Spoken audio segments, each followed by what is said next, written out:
Welcome to Swayam, massive open online course on NGOs and sustainable development. I am Krishna Priya, co-founder, SPRECO Recycling. We are a social enterprise working towards formalizing waste management. We handle all types of municipal solid waste. We also aim at converting informal waste workers and train them into adapting towards formal working conditions and facilitate in providing them dignified livelihoods. In recent years, the world has witnessed an increasing awareness of environmental challenges and the urgent need for sustainable solutions. Amid this global concern, social enterprises have emerged as powerful agents of change, playing a pivotal role in addressing sustainability issues and protecting the environment. In this session, we will explore the essential role that social enterprises play in promoting sustainability and safeguarding our planet. Social enterprises are organizations that blend the mission-driven focus of non-profits with the market-driven approach of traditional businesses. Their primary objective is to address social and environmental challenges while operating in a financially sustainable manner. Unlike purely profit-driven businesses, social enterprises prioritize their positive impact on society and the environment alongside financial success. One of the distinctive features of social enterprises is their commitment to sustainability as a core mission. Many social enterprises are founded within the explicit goal of addressing environmental issues such as climate change, pollution, resource depletion, and biodiversity loss. They often operate in sectors like renewable energy, sustainable agriculture, waste reduction, and conservation. Social enterprises actively engage with communities, fostering a sense of ownership and responsibility for environmental stewardship. They empower local communities to participate in sustainable practices such as recycling programs, clean energy initiatives, and conservation efforts. This community involvement not only benefits the environment but also enhances social cohesion and economic development. In addition to financial metrics, social enterprises use comprehensive impact measurement tools to assess their success in achieving both their environmental and social goals.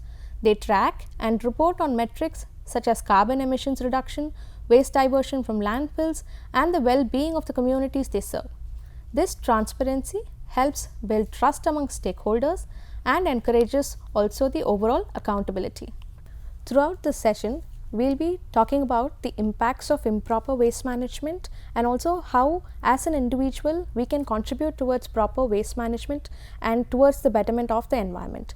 So here if you can see, we can understand the impacts of the improper waste management that we have been polluting almost everything, including the water, the air, and all the water bodies that are there prevalent across the country, across the globe. We have contaminated everything, and this has also indirectly contributed towards the production or creation of child labor in this whole ecosystem where the informal waste workers continuously work, and this has given ways to creating a very malnourished or undernourished set of people who are involved in the whole practice of improper waste management. And if here you can see, this is the magnitude of what we have created, and through different sectors that are getting impacted because of improper waste management. And here if you can see, this is the system that we can look at during the long run, that there is going to be proper setups or proper infrastructural interventions for handling waste in the best possible manner. And one other important aspects that we will be discussing during this session is the segregation of the different types of waste using different color codings that can be practiced in almost every part where you are functioning. So here if you can see, what we are trying to speak here is what is happening to the waste that we are throwing in. If you have dustbins in any of your facilities, any of your campuses, then what is happening to all the waste that we are throwing in those dustbins. So ideally in most of the cases, these garbage or the waste that you are dropping in the dustbin ends up in a large dump site or a landfill, and what happens to it after it gets dumped? It either gets burnt or buried. So this is what largely happens to all of the waste that we are right now generating. So what are the impacts? So right now we understand that largely it ends up in getting dumped. So what is happening because of burning or dumping? So during burning, what is happening is that there is release of dioxins, furans, mercury and heavy metals, and that inevitably goes to the atmosphere and contaminates the air that we breathe. And there is also release of harmful gases like carbon monoxide, nitrous oxide and sulfur dioxide. And what happens to all the ashes that are coming as a byproduct of this burning? There is residual ash and particulate matter released, causing eye and throat irritation and multiple respiratory diseases. And this is not something new that we are going to speak here. This is something which we have observed, and there has been multiple cases and multiple diseases that have created because of improper air, and air that has been contaminated because of waste and the burning. So what does dumping lead to?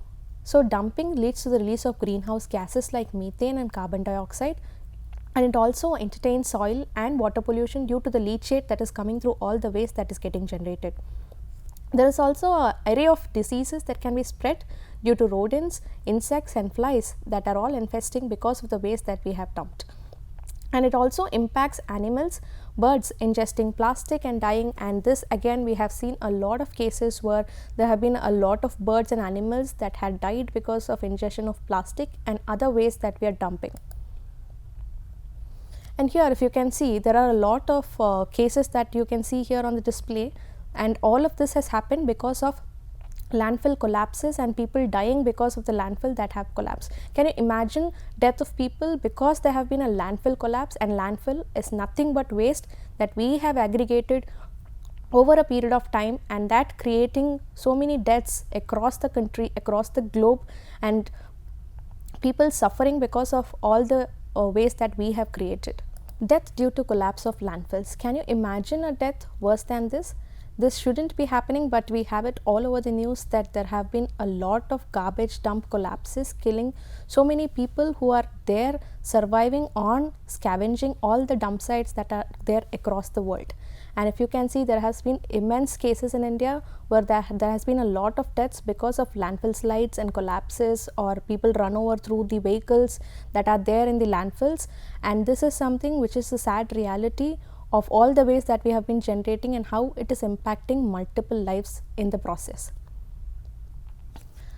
The other major contributors for the pollution, and which has been adverse in the most recent times, are microplastics. And if you can see over the slides here, there have been microplastics that have been discovered first in the oceans, and then eventually it has entered the human body. There has been multiple studies that microplastics has been detected in human blood, and then eventually it also invaded the breast milk, where we as new mothers feed the babies with plastic. And now the most recent and alarming study is that beyond everything, beyond the land, microplastics have also entered the clouds. So if you can see, eventually previously when we were as kids studying science textbooks, we used to learn about acid rain, and that was because of all the air pollution. And now eventually the upcoming generation will be learning a lot about plastic rain, wherein microplastics will be condensed as clouds and then coming back to the earth as plastic rain, and this is going to be the sad reality of the upcoming generations. So what exactly is the cure or the method in which this all can be controlled? So there are various laws that are available in India, and there are laws for solid waste management itself, and the worst part is that most of them don't know that there is going to be laws and that they have to be compliant in following all of these laws. So we have seen the impacts of improper waste management so far. So what exactly is the solution? So the Government of India has clearly stated through its Municipal Solid Waste Handling Rules 2016 that there are set responsibilities or duties for all the waste generators and waste handlers. So here, to be very specific on what as an individual waste generator, what should we do? So Government of India has established rules and issued a public notice on this regard, and I'm just talking about a small excerpt from that laws of what exactly a community or an educational institution should do. So it states clearly that all gated communities and institutions with more than 5,000 square meter area shall, within 1 year from the date of notification of these rules and in partnership with the local body, ensure segregation of waste at source by the generators, facilitate collection, of segregated waste in separate streams hand over recyclable material to either the authorized waste pickers or authorized recyclers. Likewise, the biodegradable waste shall be processed, treated and disposed of through composting or biomethanation within the premises as far as possible. The residual waste shall also be given to the waste collectors or deputed agencies as directed by the local body where we reside. So, this is something that is stated in the rules, and the sad part is that most of the generators are not even aware that there is a rule stating certain responsibilities or duties related to waste management in our country. So, what more does the law have to say? So, the law clearly states that segregation of waste into biodegradable, non-biodegradable and domestic hazardous waste is mandatory, and waste cannot be burnt or dumped, which is happening now largely. All recyclable waste must be sent for recycling. Only inert items can be sent to landfills. No biodegradable matter should be sent to a landfill. Throwaway single-use plastic items or any single-use plastic items has been completely banned across the country. Decentralized aerobic composting is the most preferred option, while incineration, which means burning in controlled conditions, is the least preferred option according to the waste management hierarchy. So, what is the hierarchy of waste management? This is something that we will have to see. So, what exactly does the waste management hierarchy talk about? So, according to the zero waste hierarchy, rethink or redesigning is the primary or the topmost resorted option as far as waste generation is concerned. So, reduction comes the second, and then comes reuse, which is reusing all the items or all the materials to the farthest extent possible, and then comes all the processing methodologies, which includes recycling, composting, material recovery or resource recovery, residuals management, that is landfilling, and then there is the last portion, which is unacceptable category of waste, which is either incinerated or converted into waste to energy.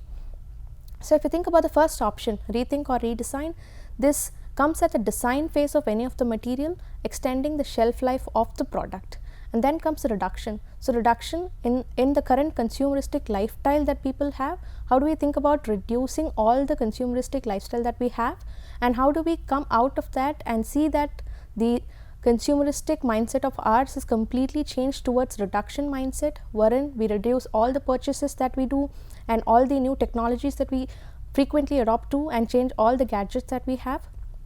And then is reuse. So, how far can we reuse whatever we have? And then comes composting, and if you can see, composting is the most possible and the easiest option available for handling all the wet waste that is generated at your household. So, what is the solution for all of this? So, government has stated us different laws, and we also know the impact of improper waste management. So, we should start somewhere, and there should be some sort of solution, and the solution here is very basic, that is source segregation of all the waste that we are generating at a household level to wherever we are, being either at an institution or a facility. How are we segregating the waste at the source? So, there are certain criteria in how you actually create this infrastructure for having source segregation of waste. So, waste can retain its value if segregated at source. Mixed waste cannot be processed and has no value. This waste directly goes to the landfill or either gets burnt. So, in order to have proper segregation, there is a requirement of color coded bins that needs to be placed at a household level or at an institutional level or at different campuses. So, there are three different or major categories in which you need to have source segregation of the waste. So, the first category falls to be the wet waste or the biodegradable waste, and that has a green color coding that is followed across India. And the second category is non-biodegradable waste or the dry waste that has the blue color coded bin. And the third category, which is the rejects or the domestic hazardous waste, and this category should be the lowest or the least possible category, which can either end up in a landfill or an incinerator. So, there is also another category which is electronic waste, and which has cropped up in the most recent years, that this needs to be aggregated separately at a household or at an institution or different campuses, where this can be aggregated over a period of time, say for example 6 months, and then this can be later diverted through authorized recyclers. So coming back to the three major categories that are general contributors, which is the biodegradable waste, the non-biodegradable waste, and the domestic hazardous waste. Now these three categories needs to be segregated on a daily basis from all the facilities, from all the households, from all the campuses that are generating all the waste. And what happens to this if we are segregating? So for example, wet waste, that is your food waste, gets converted into biogas, or it can be composted and can come back into compost as a soil nourisher. So this is a completely closed circular loop solution for handling all of your food waste that is getting generated. Then comes your dry waste, which is your paper, plastic, metal, and different other categories that fall under dry waste or non-biodegradable waste. This can be processed, or it can be recycled and brought back into resource supply chain of the waste. The fourth category, as I had earlier mentioned, this can be put either to a authorized landfill, or it can be incinerated, or it can be burnt to recover waste to energy. And the electronic waste, as we had seen, this will go through authorized recycling, and it has a lot of precious metals and precious minerals, and all of this can be recovered through proper recycling methodologies. So there are, as I said, the waste segregation guidelines. So let's elaborate and see what exactly goes into the green color bin, what exactly goes into the blue color bin, and the red. So food waste, which is the green color bin, this includes all fruits, vegetables, bones, meat waste, expired food products without the packaging, and the plate leftovers, and multiple other streams of food waste. Then comes the blue bin. So this includes all the paper waste, all colored paper, newspaper, your magazines, and multiple other streams of paper waste, plastics, your hard plastics, your soft plastics, your flexibles. Then comes your metal, your aluminum, steel, iron, whatever is going to be part of this waste. And there is also glass bottles. And when we are disposing such waste, for example, if a glass is broken, it's always advisable that you wrap it either in a piece of cloth or in a piece of paper, so that people who are handling this waste doesn't get impacted because of the broken glasses. Then comes your domestic hazardous waste, which goes into the red colored bin. This includes your sanitary waste, expired medicine strips, leftover tablets, your diapers, syringes, test and first aid kits that you use at your households, blades, razors, and any other sharp material that you're using at a household or any other location. All of this should be wrapped in paper, safe for people to handle. So if you think about all of this right now, we see that a lot is going together and it is getting mixed, and at the end of the day there are people who are scavenging on all of this and get hurt, and their health is extremely affected because of all of the improper ways in which we adopt segregation of waste. So when we're talking about segregation, now everyone will have this question of why should we actually segregate? Segregation is critical for any further processing, otherwise all of the waste will end up only in a landfill. Irrespective of what kind of processing we are going to adopt, process efficiency improves if the waste is segregated, and only a specific kind of waste is processed at a time. So if any plant that you see, if it is a biogas plant, it can process only food waste. If it is a compost plant, again it processes food waste. If it is a material recovery facility or a plastic recycling facility, it can handle only plastics. So it's important and inevitable that you have to segregate your waste in order to have proper process efficiency and return of the resources back into the ecosystem. Additionally, it is much easier to segregate at the point of generation. So imagine if you are a house of 5 people, and if you are finding it difficult to source segregate at a very small household which has just 5 members, imagine what does a city do? How does a country manage its waste if it is not segregated? So when the volume is less and at the point of generation, it is the easiest. And how long does it take after you eat to put your food waste into a separate bin? You just have to think about it. So generating the waste at a household and properly segregating that is the easiest possible step available to have a proper and efficient waste management system. As waste from different kinds of facilities is mixed, segregation becomes extremely difficult for the people to do. The cost of processing and recycling also significantly comes down if all of us get into the habit of throwing all the waste that we are generating in the right bin. So now we are segregating and we are going to recycle. Now we can also have this question of why should we even recycle? Why should we think about recycling? Manufacturing products out of recycled material uses 35% to 95% less energy than producing products out of virgin raw material.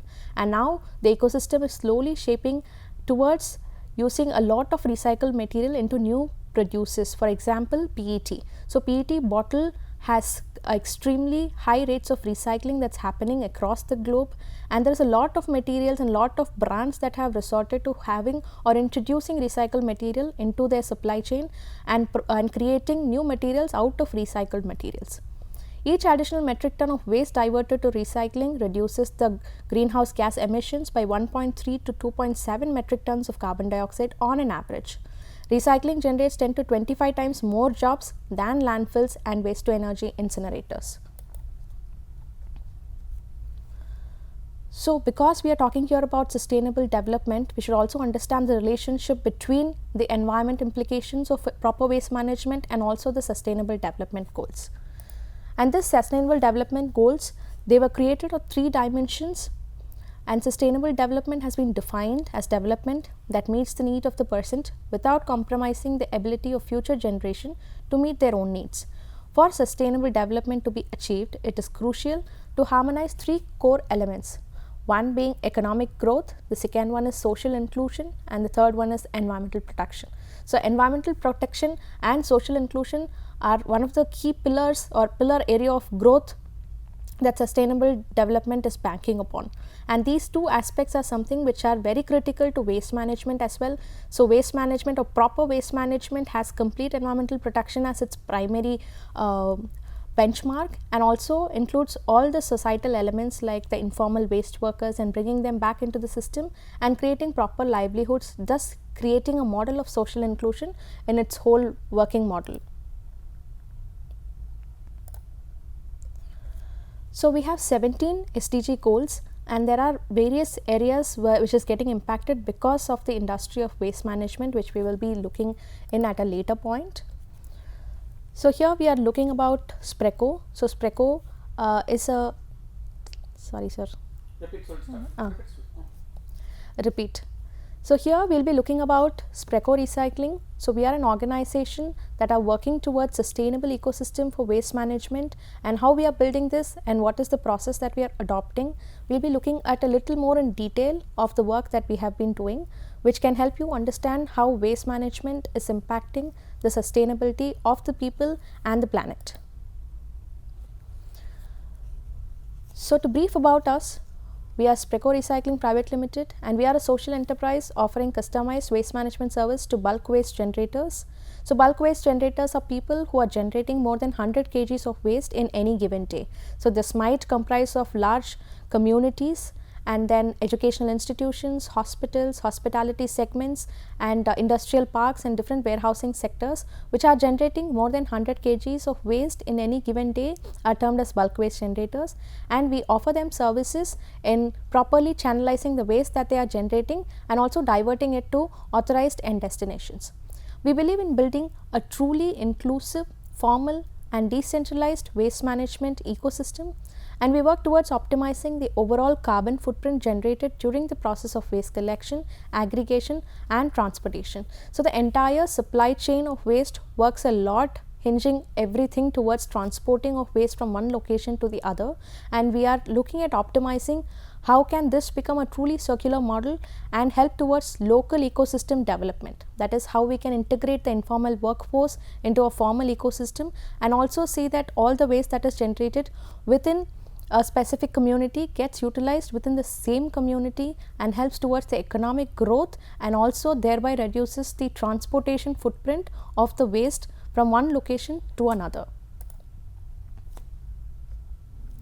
So, we run a material recovery facility which can handle 10 tons of waste on any given day, and we have a workforce of 32 people, of which 50% are women and the remaining 50 are men, and we are trying to have a complete gender equality when we are working towards this development of the ecosystem towards formal waste management.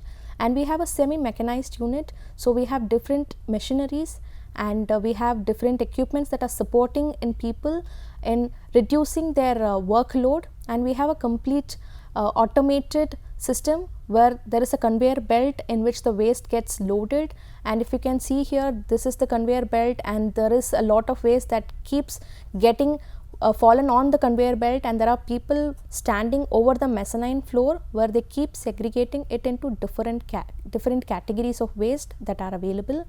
So this is largely working towards plastic waste management. So we create or we segregate 45 plus different categories of plastics. So we have a material recovery facility which has a capacity of 10 tons per day, and this material recovery facility largely inclines towards plastic recovery, and we have a mezzanine floor where people stand and work on a regular basis, where there is a conveyor belt and plastic waste gets loaded to the conveyor belt, and there are people segregating that on a daily basis. And this waste is categorized into 45 plus categories, and all of this waste that is sorted through manpower manually then gets into mechanical volume and size reduction through two processes which are called as baling, and the other process is called as shredding. So baling is nothing but compressing the overall waste so that there will be complete optimization in its transportation, and shredding is nothing but it becomes into chips of plastic, and this chips again goes in for recycling where it becomes pellets and eventually goes back into the product supply chain. So this is something that we have been doing for the past 1 year, and we have created direct jobs of close to 32, and we have created also indirect jobs in the transportation network to close to 76 people, and this has been completely shifting people from informal workforce to formal workforce. And when we had started building this ecosystem, people had large difficulty in wearing PPE. PPE are nothing but personal protective equipment to safeguard themselves from all the impacts of the waste that they are handling. People found it very difficult when they joined our team and they started to work, and after a lot of struggle and after convincing them that it is mandatory to handle waste only with the provisions of wearing PPE, and later after 3 months of struggle we eventually made them wear all the personal protective equipment for handling all the waste that they have been handling in our unit. And this is one of the success that we have seen, and now they have completely dignified livelihood and a stable income. So previously when people used to work in an informal segment, they didn't really have proper salaries, so they worked on daily wages. They might sometime be out of work and they will not have a regular income. So here in our organization there is complete compliance towards the labor laws and the environmental laws, and people are covered under all the benefits on ESI and PF and all the compliances in terms of salary and minimum wages according to the state legislations are being met, and they get accounted for all of their transactions, and they have complete bank accounts. So bank accounts is something that people didn't really have when they started working in this sector, and now they have, and they boast that they have bank accounts, they have ATM cards, and they have a very dignified livelihood, and they're able to educate their children, and that is one of the massive impact that we are seeing through this project. Apart from this, we also do a lot of awareness programs, because awareness on source segregation is still needed a lot of time and attention by people who are in this segment, and we conduct a lot of awareness programs for different colleges and different corporate companies, and we create also zero waste events. So we curate and create zero waste events wherein all the waste that you are actually generating from an event gets reduced, and how this can be avoided, and even the waste that is very minimal that is generating from an event, how can this be diverted to proper authorized end destinations is something that we facilitate. We also create a lot of collection drives and source segregation awareness programs for residential communities that are large in number and generate lots of waste. So this residential community engagements helps us in directly interacting to people or the generators of waste and make them understand the impacts. Just like we have seen, the impacts are being communicated to the generators so that they understand how they have to properly source segregate the waste and also eventually divert it to right end destinations. And all this shredded and baled waste from our facility goes to authorized recyclers, and from there it goes back, as I had earlier mentioned, to proper supply chain where it comes back into products. So we are creating and working towards a formal ecosystem where waste is sourced from traceable locations, and from here it goes to proper end destinations and brings back this as product back into the ecosystem. and the impact that we have been creating has been multifaceted. One is the environmental impact, the economic impact, and the social impact. So the environmental impact is that we have been able to recover 1,114 metric tons in the last financial year, and we have been also reducing 3,275 metric tons per year of GHG emission, and we have made more than 90% of resource recovery for whatever we have been collecting. And in terms of social impact, as I had earlier mentioned, we had employment opportunity for more than 30 plus waste workers, and we have also created a lot of indirect jobs, and we have complied completely by all the minimum wage laws and ESIPF benefits that needs to eventually go to all the workforce. And economic impacts are basically we have created improved working conditions and also improved financial conditions for all the waste workers who are with us. And we also align with multiple SDGs that are there, the first one being no poverty, the second being gender equality, sustainable cities and communities, and climate action and life below water. To summarize what we have seen in this session, so we have started with understanding what is a social enterprise. We have moved on to understand also the impacts of improper waste management, and then we have talked about what does the law states in having proper waste management. Then we have moved on seeing how source segregation has to happen, and eventually we also saw a case study of a social enterprise called SPRECO Recycling on how waste is getting managed and the impact that they are creating on the environment. Thank you.